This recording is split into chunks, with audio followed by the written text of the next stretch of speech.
जनूबी कोरिया का दौरा कर रहे चीफ मिनिस्टर रेवंत रेड्डी ने वरंगल में तेलंगाना के मेगा टेक्सटाइल पार्क को कोरियाई टेक्सटाइल कंपनियों की सरमायाकारी के लिए एक मिसाली मुकाम के तौर पर फरोग दिया है। Korea federation of textile industry के ज़ेर एहतमाम एक गोल मेज कॉन्फ्रेंस से खिताब करते हुए रेवंत रेड्डी ने वरंगल के टेक्सटाइल पार्क को सनतकारों के इज्तिमात के लिए एक मिसाली मुकाम करार दिया। इस मौके पर कोरियन टेक्सटाइल सेक्टर की नुमाया शख्सियात भी मौजूद थी, जिनमें यंगून के चेयरमैन की हाक संग, कोफोटी के एग्जीक्यूटिव वाइस चेयरमैन सो योंगजू और 25 बड़ी टेक्सटाइल कंपनियों के एग्जीक्यूटिव शामिल थे। रेवंत रेड्डी की जानिब से सरमायाकारों को राग़िब करने और उन्हें मुख्तलिफ सहूलियात मुहैया करवाने के ऐलान के बाद वरंगल और तेलंगाना के कई मुकामात पर सरमायाकारी होने की उम्मीदें पैदा हुई हैं। टेक्सटाइल कंपनियों के नुमाइंदों की जानिब से मुस्बित रद्द-ए-अमल मौसूल होने पर वज़ीर आला तेलंगाना ने अपने साथी वज़ीर डी श्रीधर बाबू की क़यादत में एक टास्क फोर्स तश्कील देने का भी ऐलान किया। ये टास्क फोर्स मुजवज़ा मवाक़ों को तेज़ी से ठोस सरमायाकारी में तब्दील करने पर तवज्जो मरकूज़ करेगी। एसोसिएशन ऑफ सज्जादानशीन मुतवल्ली खिदमतगुज़ारान वक़्फ़ रियासत तेलंगाना की जानिब से एक इजलास बज़िमन वक़्फ़ अमेंडमेंट बिल मुनक़िद हुआ, जिसमें तमाम फ़िरक़े के ज़िम्मेदारान तशरीफ़ लाए थे और अपने अपने ख़यालात का इज़हार किया। मुरम्ममा क़ानून के ऊपर शहर हासिल गुफ्तगू हुई और मुख्तलिफ मशवरे सामने आए। इंशाअल्लाह बाद गौर व ख़ौस और गुफ्तगू इंशाअल्लाह उस पर अमलावरी की जाएगी। अभी जैसा जिसमें काबिल ज़िक्र जलसे आम करना है और अवामी राय हमवार करना है और NDA के अलाइड जमातों से रब्त कायम करके जो सेक्युलर जमातें हैं उनसे अपने औक़ाफ़ के बारे में हकीकत वाक़िफ़ कराते हुए उनसे उनकी सपोर्ट हासिल करना है। देखिए हज़रात, वक़्फ़ खालिसतन मजहबी मामला है जो मुसलमानों से ताल्लुक़ रखता है और मुसलमान के हर फ़िरक़े से ताल्लुक़ रखता है। और वक़्फ़ ये एक वक़्फ़ होता है, ये हमेशा के लिए वक़्फ़ होता है। ये हुकूमत जो है मुख्तलिफ दुश्वारियाँ ला के मुख्तलिफ पेचीदगियाँ ला के वक़्फ़ को ख़त्म नहीं कर सकती। इसके लिए हमको अपनी आखिरी सांस तक लड़ना पड़ा, तो इंशाअल्लाह हम लड़ने तैयार हैं। सर, क्या आपको उम्मीद है अभी सिलेक्शन कमेटी के अंदर बिल की गई, क्या आपको उम्मीद है बिल वापस हो जाएगी? हम जॉइंट पार्लियामेंट्री कमेटी के जो जिम्मेदारान हैं उनसे भी मिलेंगे, उनको भी कन्विंस करेंगे कि जो प्रपोज बिल है उसमें क्या गलतियां हैं और हकीकत में वक़्फ़ के शरीयत में क्या माने हैं, मोहम्मद लॉ में वक़्फ़ किसको कहते हैं, वक़्फ़ क्या है। वक़्फ़ कोई सोशल या समाजी मकसद के लिए नहीं है, ये मजहबी खैराती मुक़द्दस अगराज के लिए होता है। सर, पूरे देश भर के कई मजहबी रहनुमा केंद्र सरकार से कई मंत्रियों को मिल रहे हैं, उनका इस्तेमाल कर रहे हैं। वो लोग चूंकि जो उनकी हाँ में हाँ भर रहे हैं, इस वजह से उनका इस्तेमाल हो रहा है। हम जब तक के कानून नहीं पढ़े, वो बगैर कानून पढ़े के वाह शुरू कर दिए, तो अब हम पढ़ के इंशाल्लाह स्टेप उठाएंगे कि क्या करना है। 75 साल से हम कई बार कहे कि मुतवल्लियों के जो लोगों के ज़्यादा है मुख्तलिफ जो है गवर्नमेंट एक्ट आ गए, तो क्या ये कानून उन ज़्यादातों को बचाने के लिए वापस करने के लिए काम नहीं करेगा? जी नहीं, बल्कि हैसे उसको ख़त्म कर देगा, हैसे उसको भी ख़त्म कर देगा। देखिए आप अभी जैसा हमारे बंदगी बादशाह बोल रहे थे कि कलेक्टर खुद हमारा फरीक है। हमारी रियासत का जो मसला है, मैं रियासत की बात कर रहा हूँ, मुल्की सतह पर नहीं बात कर रहा हूँ, हमारे पास जो डिस्प्यूट चलता है वो रेवेन्यू डिपार्टमेंट से चलता है और अगर रेवेन्यू डिपार्टमेंट का सरबराह कलेक्टर खुद हमारे वक़्फ़ ये तय करेगा तो फिर वक्त कैसे बरकरार रहेंगे। सर, अगर पार्लियामेंट्री कमेटी अगर ये बिल में अगर कुछ तय होती है या बिल पास होता है, तो क्या अजमेर की बारगाह जिस तरीके से पार्लियामेंट एक्ट के तहत लाई गई है, क्या वैसे ही आप सब अपनी बारगाह को बनवाने की कोशिश करेंगे? देखिए, एक मुतालबा वो हजरात कर रहे हैं, दरगाह बोर्ड बनाया जाए। अगर दरगाह बोर्ड मुमकिन है बन सकता है तो हम भी वेलकम करते हैं, मगर उसके इम्कानात बहुत कम हैं। मोदी की इस बिल में जो वाहवाह किए गए थे उसमें आपके सबके लोग भी हैं, क्या उनका अभी एक प्रपोजल भी आया उनका बाइकआउट करोगे? किस तरीके का बाइकआउट किया जाएगा? नहीं, हम देखिए, हमारे दीन में बाइकआउट का कोई जवाब नहीं है। हम बाइकआउट नहीं करते, हम अपने तौर पर काम कर रहे हैं, उनको अपने तौर पर काम करने दें। से भी मिलेंगे करारदाद के मुताल्लिक़ जी, करारदाद ये आज ये करारदाद की पेश की गई है, इस बिल को की मजम्मत की गई और उस हुकूमत से नुमाइंदगी करने का तय पाया, उसके लिए मेमोरेंडम तैयार किया जाएगा और एनडीए के अलाइड पार्टनर्स जो हैं उनसे मिलकर उनको कन्विंस करेंगे कि हुकूमत को रोके इस बिल को लाने से। और अगर मौजूदा जो 95 का कानून है वो मोर देन इनफ, काफी अच्छा है, अभी मजीद उसमें तरमीमात की खत्म कोई जरूरत नहीं है। उसको में जो है आप वादे देखिए ना, अभी जैसा मुखित कुरैशी साहब ने कहा, लिमिटेशन एक्ट से बर्खास्त कर देंगे, अगर आप वक्फ जायदाद पे 12 साल के नाजायज काबिज रहते हैं मालिक हो जाए तो फिर वक्त आना है बाकी। इसी तरह से ट्राइब्यूनल के 3 मेंबर्स में इस्लामिक स्कॉलर था, उसको खत्म कर देके 2 सरकारी लोगों को रख दिए। तो जहाँ हमारी शनाख्त आहिस्ता आहिस्ता मिटा देना चाह रहे हैं। मैं अभी बोल चुका इसका जवाब।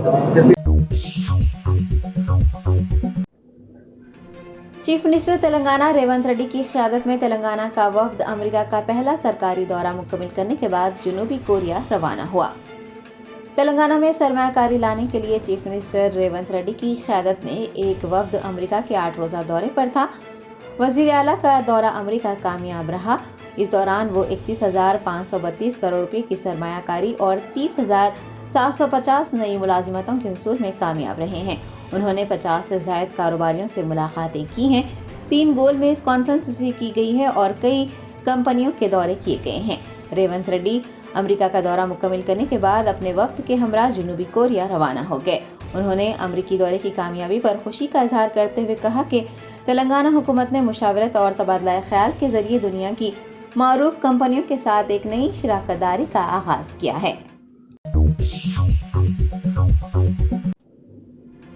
हिजबुल्लाह के अस्करियत पसंदों ने लुबनान से शुमाली इसराइल के फौजी अड्डों पर रूसी मिसाइल बरसाए।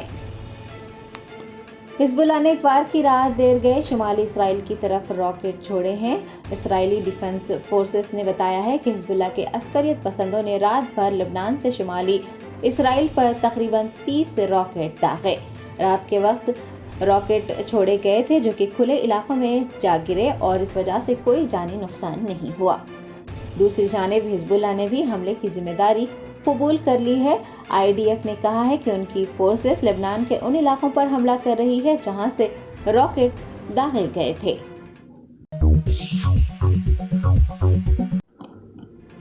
हरियाणा में कई खाफ्स ने पहलवान विनेश फोगाट की हिमायत करने का ऐलान करते हुए मरकजी हुकूमत से विनेश को भारत रत्न अवार्ड देने का मुतालबा किया है। हरियाणा के खाफ्स ने विनेश फोगाट की हिमायत का ऐलान किया है। पीर को एक पंचायत मुनक्किद करते हुए उन्होंने बीजेपी के लोगों पर विनेश फोगाट के खिलाफ साजिश रचने का इल्ज़ाम लगाया और इस मामले की सुप्रीम कोर्ट से तहकीकात करवाने की मांग की। दरियासना विनेश फोगाट को एक कौमी हीरो करार देते हुए खाफ्स ने कहा कि वो इंसाफ की मुस्तहिक हैं। आपको याद दिला दें कि पेरिस ओलंपिक्स में वजन ज्यादा होने की वजह से विनेश फोगाट को नाअहल करार दिया गया था। खाफ्स ने हुकूमत हिंद से विनेश फोगाट को भारत रत्न देने का मुतालबा किया है। दरियासना विनेश फोगाट से भी अपील की गई है कि वो कुश्ती से रिटायरमेंट लेने के अपने फैसले पर नजरसानी करें। आज का पंचायत का मेन एजेंडा एक ही था कि बेटी के साथ जो जुल्म होया, उसके साथ जो धोखा होया, उस धोखे का पर्दाफाश हो, बेटी को न्याय मिले और हम अपनी तरफ से सर्व समाज उसको सम्मानित करें। क्या फैसले लिए गए? फैसला 6 आपको बता तो दिए, 7 फैसले हमने लिए हैं। नंबर 1, इस पूरे प्रकरण का सुप्रीम कोर्ट के सिटिंग जज से इसकी इंक्वायरी की जाए। और दोषियों को कटघरे में खड़ा करके उसको सजा दिलाई जाए और बेटे को न्याय मिले। नंबर 2, विनाश फोगाट को जो स्वर्ण पदक विजेता का सम्मान स्टेट और सेंट्रल गवर्नमेंट दोनों वो सम्मान दें। नंबर 3, नांदल भवन के अंदर जो फैसला हुआ है, कल जो फैसला लिया सरोखाप ने, हम उसका अनुमोदन करते हैं। जश्न आज़ादी हिंद के ज़िमन में मीना हॉस्पिटल की खुसूसी पेशकश। आइए अमराज से आज़ादी व छुटकारा पाएं। 15 जुलाई तक 15 अगस्त मुफ्त हेल्थ कैंप। गरीब व जरूरतमंद मरीजों के लिए खुशखबरी। तमाम अक़साम के मुआयनाजात पर 20% डिस्काउंट। रजिस्ट्रेशन जारी है। माहिरीन तिब व सेहत से मुफ्त मुशावरत। सेहतमंद मुआशरे की तश्कील का ज़ामिन। आलमी शोहरत याफ्ता डॉक्टर्स की खिदमत। बेहतरीन इलाज व मुआलजे की सहूलतें। असरी तकाज़ों और मिशनरी से लेस शानदार दवाखाना। आवाम की खिदमत थी मीना हॉस्पिटल का नस्बुल line. Meena super speciality hospital, Shivarampalli, Rajendra Nagar, pillar number 254, Hyderabad.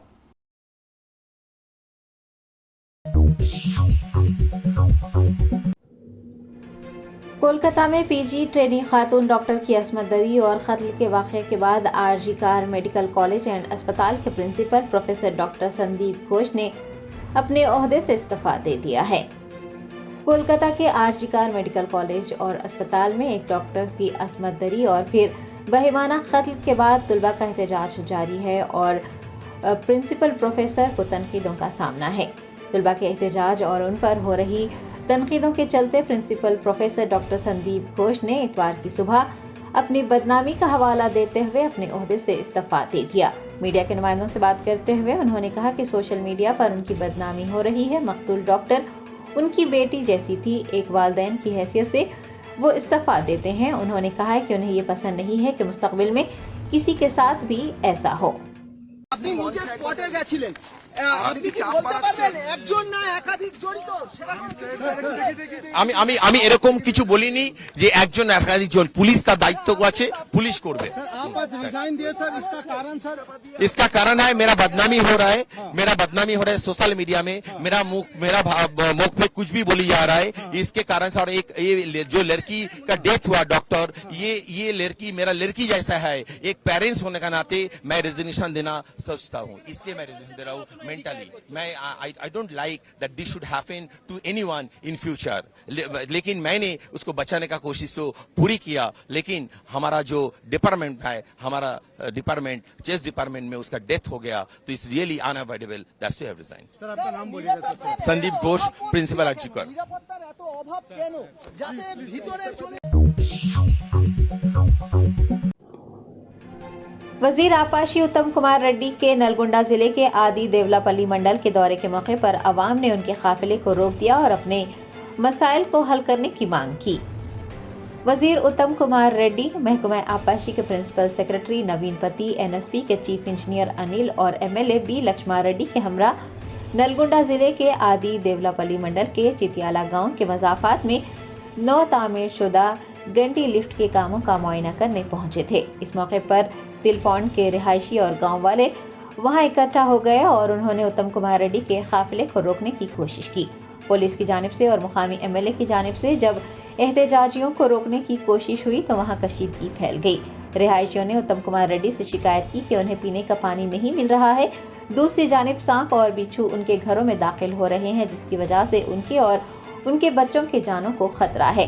उत्तम कुमार रेड्डी ने गाँव वालों के मसाइल का इल्म होने पर अपने रद्दअमल का इजहार करते हुए उन्हें यकीन दिलाया है कि वो उनके मसाइल को हल करेंगे।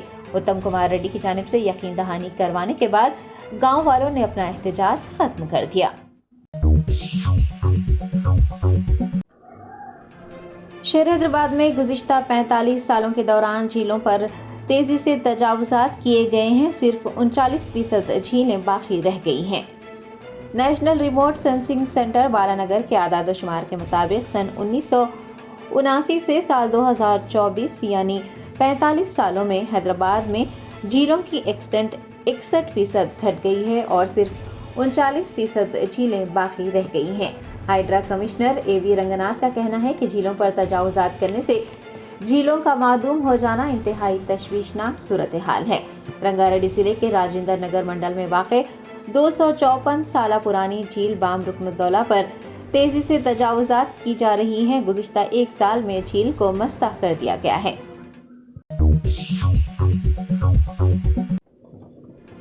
शहरीबाद पुलिस के मंशियात के खिलाफ सख्त इक़दामात के बावजूद नामपल्ली रेलवे स्टेशन मंशियात इस्तेमाल करने वालों का गढ़ बनता जा रहा है, जिसकी वजह से रहजनी, हरासानी और दीगर मुजरिमाना सरगर्मियां अंजाम पा रही हैं। शहरीबाद का नामपल्ली रेलवे स्टेशन रात के औकात में मंशियात के आदी अफराद का एक हॉटस्पॉट बनता जा रहा है। कुछ दिन पहले ही पुलिस मुलाजमीन पर मंशियात के आदी अफराद हमला करने की भी कोशिश कर चुके हैं। नामपल्ली रेलवे स्टेशन के करीब रहजनी, लड़ाई झगड़े और दीगर मुजरिमाना सरगर्मियों में इजाफा हो रहा है। चूँकि रेलवे स्टेशन शहर के मरकज में वाक़ है, रोज़ाना सैकड़ों मुसाफिरीन ट्रेनों के जरिए सफ़र करते हैं। रात के ढलते ही शराबी और मंशियात इस्तेमाल करने वाले अफराद वहां पर इकट्ठा हो जा रहे हैं, जिसकी वजह से मुसाफिरीन खुद को गैर महफूज तस्वुर करने लगे हैं।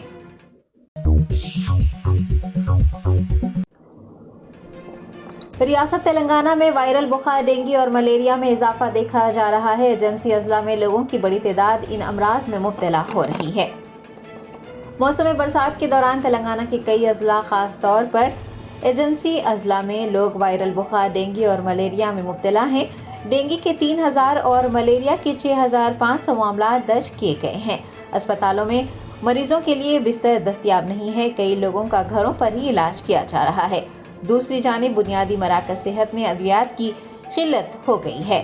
दरियासना आसिफाबाद जिले में बुखार से 2 अफराद और इब्राहिमपट्टनम में एक 8 माह के लड़के की मौत हो गई है। रियासत के तमाम मकामात पर बारिश की वजह से नशेबी इलाकों और गढ़ों में पानी जमा हो गया है। साफ सफाई के फुकदान की वजह से मच्छरों की अफजाइश हो रही है। नतीजतन कई मौसमी बीमारियां फैल रही हैं। लोगों का इल्ज़ाम है कि महकमे सेहत आमा के अमले ने मच्छरों की रोकथाम के लिए किए जाने वाले इक़दामात को नज़रअंदाज कर दिया है। डेंगू से मुतासरा अजला व दीगर अजला में फॉगिंग नहीं की जा रही है।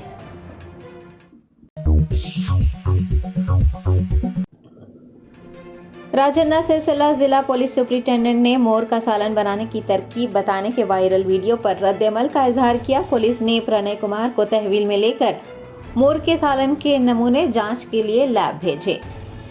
राजन्ना सिलसिला जिले से ताल्लुक रखने वाले यूट्यूबर कोडम प्रणय कुमार ने एक वीडियो पोस्ट की थी, जिसमें वो मोर का सालन बनाने की तरकीब दिखा रहे थे। वीडियो के मंजर आम पर आने के बाद नाजरीन और नेटिजन्स ने इस पर कई तबसरे किए और अपने शदीद रद्द-ए-अमल का इजहार किया। जिला सुपरिटेंडेंट ऑफ पुलिस ने वायरल वीडियो पर फौरन रद्द-ए-अमल का इजहार किया, जिसके बाद तंगलापल्ली में तहकीकात की गई, जहां पर वो सालन तैयार किया गया था। प्रणय कुमार को भी तहवील में लिया गया है और forest range officer Kalpana Devi ने सालन के कुछ नमूने भी जब्त किए हैं। बादशाह उन नमूनों को जांच के लिए लैब में भेजा गया ताकि तरकीब में इस्तेमाल होने वाले गोश्त की असल नौयत का पता लगाया जा सके। दूसरी जानिब हुकाम ने वाइल्ड लाइफ एक्ट के तहत मुकदमा दर्ज किया है। प्रणय कुमार की जानिब से कई दीगर वीडियोस भी पोस्ट की गई हैं, जिनमें जंगल के मुख्तलिफ जानवरों और परिंदों के पकाने की तरकीबें हैं। प्रणय कुमार ने उन पर लगाए जाने वाले इल्ज़ामात की तरदीद करते हुए ये दावा किया है कि वीडियो को गुमराहकुन उन्वान से सिर्फ नाजरीन को राग़िब करने के लिए बनाया गया था और वो ये भी कह रहे थे कि जो मोर का सालन बनाने का दावा उन्होंने किया था वो दरअसल चिकन का बनाया हुआ सालन था और थंबनेल और टाइटल सिर्फ तशहीरी मकासद के लिए इस्तेमाल किए गए थे। ఏం లేదు కోడినే లీడర్షిప్ గురించి అట్లా నేను మార్చి పెట్టినా. అది కోడి కాదు నెమలి అని చెప్పి బయట నెటిజన్లు అంటున్నారు. అనుకోండి దానికి మేము కాదు కదా, సార్ వాళ్ళు తీసుకున్న ఛాన్స్ తెలుసు. ఒకవేళ అదైతే నేను దీనికంటే దానికి రెడీగా ఉంటే అన్ని విధాలు సహకరిస్తా. అట్లా కాదు, మీరు ఇప్పుడు నెమలిని చేతిలో పట్టుకుని ఫోటో ఎందుకు దిగవలసి వచ్చింది? నెమలిని చేతిలో పట్టుకోలేదు, అది ఓన్లీ గ్రాఫిక్స్ మాత్రమే. మరి పేరు ఎందుకు పెట్టారు? లీడర్షిప్ గురించి పెట్టాను నేను. ట్రెడిషనల్ పికాక్ రెసిపీ అని మీకు ఎవరు అది పెట్టడం? నేను అట్లేం లేదు, మామూలుగా మేము పేరు మార్చినప్పుడు యూట్యూబ్ ఏంటంటే ఒక సెర్చ్ చేస్తాం, సెర్చ్ చేసి చికెన్ ఫ్రై అనుకో, చికెన్ ఫ్రై కొట్టి అందులో బెస్ట్ లీడర్షిప్ దాని పేరును చేసి కాపీ పేస్ట్ కొట్టుకుంటాం. నాకు అంతగా నాలెడ్జ్ కూడా లేదు, దాని పేరు అట్లా పెట్టాలి. ఆల్రెడీ ఆ పేరు కొట్టండి మీకు యూట్యూబ్ లో వీడియో వస్తుంది, దాన్ని కాపీ పేస్ట్ చేశాను. మీరు యూట్యూబ్ నుంచి వీడియోని ఎందుకు రిమూవ్ చేయాల్సి వచ్చింది? ఎవరు యూట్యూబ్ నుంచి వీడియోని ఎందుకు రిమూవ్ చేయాల్సి వచ్చింది? 2-3 తమ్ముళ్ళు చెప్పారు, అన్న ఎంతైనా నువ్వు చేయలేకపోతూ కావచ్చు, కరెక్టే గానీ కోడే కావచ్చు, కానీ అట్లా బయట వాళ్ళు అట్లా అనుకోరు కదా, దానివల్ల ఏమైనా ప్రాబ్లమ్స్ వస్తాయి, సో చేయడం బెటర్మెంట్ అని చెప్పేసి అనుకున్నాను. అది ఎప్పుడు అప్లోడ్ అయింది? వీడియో ఎప్పుడు అప్లోడ్ చేశారు? रंगारेड्डी जिले के शमशाबाद में स्कूल बस की जद में आकर एक राहगीर जाँ बहक हो गया। शमशाबाद बेंगलोर हाईवे पर पीर की सुबह एक सड़क हादसे में एक शख्स की जान चली गई है। जराये ने बताया कि मेलोहा स्कूल की बस शमशाबाद से तालिब इल्मों को लेकर अजीत नगर जा रही थी कि तेज रफ्तार बस ने सड़क अबूर करने वाले एक राहगीर को टक्कर दे दी, जिसके नतीजे में नामालूम शख्स मौके पर ही दम तोड़ गया। हादसे के फौरन बाद ड्राइवर वहां से फरार हो गया और आरजीआई पुलिस स्टेशन पहुंचकर खुद सुपुर्द हो गया।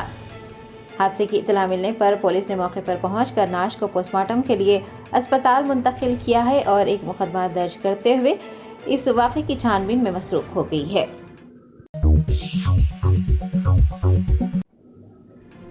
मनीकोंडा म्यूनिसिपैलिटी में जरा सी बारिश के बाद पानी जमा हो जाने की वजह से सड़क खस्ता हो गई है। मुकामी लोगों ने हुकूमत से उनके इस मसले को हल करने का मुतालबा किया है।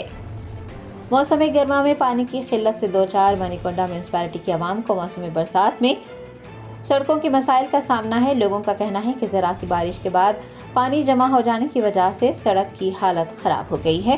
राहगीरों को मुश्किलात पेश आ रही हैं। बताया गया है कि वहां कुछ अराकीन असम्बली और अराकीन पार्लिमान के मकानात भी वाक़ हैं और जो सड़क खस्ता हो गई है वो दूसरे इलाकों की तरफ भी जाती है। लिहाजा आवाम ने हुकूमत से उनके इस मसले को हल करने और उन्हें राहत पहुंचाने की मांग की है।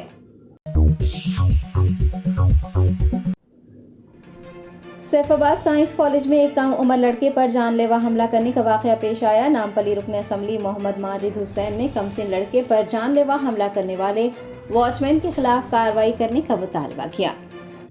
तफसीलात के मुताबिक सैफाबाद साइंस कॉलेज के एक सिक्योरिटी गार्ड ने बॉल लेने के लिए कॉलेज के अहाते में दाखिल होने की कोशिश करने वाले एक कम उम्र लड़के को बुरी तरह से जद-ओ-कोब किया और उसकी जान लेने की कोशिश की। इस वाक़े में बच्चा शदीद जख्मी हुआ है, जिसे एक खानगी अस्पताल में भर्ती करवाया गया है। कुल हिंद मजलिस इत्तेहादुल मुस्लिमीन के नामपली एमएलए मोहम्मद माजिद हुसैन को जब इस वाक़े का इल्म हुआ तो उन्होंने पुलिस के आला ओहदेदारों से मुलाकात की और सख्त दफात के तहत खाती वॉचमैन के खिलाफ मुकदमा दर्ज करने का मुतालबा किया। उन्होंने कहा है कि कॉलेज के स्टाफ के चंद अफराद को बच्चों का वहाँ खेल कूद करना शुरू से पसंद नहीं था। दानिस्ता तौर पर एक कम उम्र बच्चे को निशाना बनाया गया है। आज करीबन दोपहर में 2:30 बजे एक हादसा हमारे नज़रों के सामने आया। बच्चे साइंस कॉलेज के पीछे, सैफाबाद साइंस कॉलेज के पीछे जो बस्ती है वहाँ पे खेल रहे थे और उनका बॉल साइंस कॉलेज के प्रीमाइसेस में घुसा। जब 12 साल का जीशान अलीशान उसको लेने वो अंदर कूदे तो वहाँ के जो सिक्योरिटी गार्ड है उन्होंने उसके ऊपर हमला किया, उसको खींच के नीचे गिरा। जब उसको खींच के नीचे गिराया उसके छाते में एक रॉड चुभकर जख्म हो गया बहुत बड़ा। बच्चा ब्लीडिंग कर रहा था पर वो बंदा उसे और मार रहा था और उसके ऊपर ब्लोज डाल रहा था और उसको पूरी मारने का उसका इंटेंशन था। आज उसके बाद हम गए हॉस्पिटल में, बच्चे को एडमिट कराया गया। अफराज ख़ानदान के साथ हम यहाँ पे हैं और इंशाल्लाह हम यहाँ पर आके मुतालिबा किए हैं कि सख्त से सख्त उस पर इक़दाम लेना चाहिए और सख्त से सख्त सेक्शंस उस पर लगना चाहिए। पुलिस महकमे से जब बात हो रही है तो ये बता रहे हैं कि इंटेंशन इसके नुकसान का कुछ नहीं है, इंटेंशन बहुत पुराना है। वहाँ के कॉलेज के जो प्रिंसिपल साहब है और ये लोग हैं बार बार उन बच्चों को डराते थे, धमकाते थे और ये बहुत पुराने लंबे वक्त से चलते हुए आ रहा है। और ऐसे लोग जो बच्चों पे बेरहमी से हाथ उठाते हैं और उनको जान से मारने की कोशिश करते हैं, उनके ऊपर सख्त से सख्त इक़दाम लेना हमारी पुलिस की जिम्मेदारी है और हमें इत्मीनान देना भी इनकी जिम्मेदारी है। वही सिलसिले में यहाँ पे आए, हमारा एप्लीकेशन यहाँ पे दिया गया। इंशाल्लाह हमें उम्मीद है कि पूरी तौर पे सख्त से सख्त कार्रवाई यहाँ पे होगी। बच्चे का कंडीशन स्टेबल है और लोटस हॉस्पिटल में एडमिट है। इंशाल्लाह कल सुबह में प्लास्टिक सर्जन से बात हुई है, वो आएंगे, सर्जरी करेंगे अच्छे से अच्छा इलाज कराने के लिए। Germanten super speciality hospital, doctor Mir Jawad Zar Khan, senior experienced orthopaedic surgeon, bone fracture, joint replacement, hip replacement और स्पाइन सर्जरी कामयाबी से अंजाम दे रहे हैं। इसके अलावा neuro surgery, cardiology, gynaecology, dental, general medicine, dialysis और फिजियोथेरेपी जैसे शोबाजात में इंतहाई कामयाबी के साथ वाजबी फीस में इलाज किया जा रहा है। शेयरिंग और प्राइवेट रूम्स। अस्पताल में 24 घंटे MRI, CT scan, 2D digital xray, ultrasound, operation theatre, ICU और लैब की सहूलत दस्तयाब है। आपकी उम्मीदों के ऐन मुताबिक Germanten super speciality hospital, pillar number 150, Attapur, Hyderabad.